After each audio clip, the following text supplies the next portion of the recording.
الان طبعا حاليا انا في معرض سكايلايت، استضافة الفنانة أمل عوضي. حياكم الله كلكم في معرض سكايلايت موجود هنا في الكويت. راح اصور لكم كل المعلومات، هم راح اخبركم شنو في شنو ما في احد شنو نادي؟ شنو اسمك؟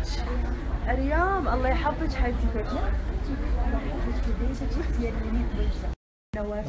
حبيبتي نورك، والله يبارك لك في هالمعرض الحلو. بس برجع البيت طبعا تليفوني كل التصوير اوف لاين راح احط لكم اياه الحين. معرضهم وايد، والحلو في معرضهم انه مو بس يوم، هم ماخذين المكان كله حق سنه ولا 5 سنين؟ 5 حق 5 سنين ما شاء الله. ففي معارض، في مؤتمرات.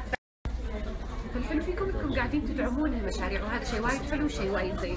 والمكان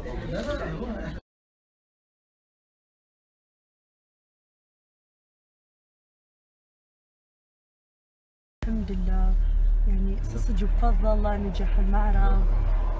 اشكر كل المشتركات، كل اللي جاوا، حياكم الله. ترى لمدة 5 طبعا حدي مريضة اليوم، وايد تعبت، بس كان لازم اضيف البنت ويا حليلها. من عوضي كانت جدا انسانة راقية ومحترمة.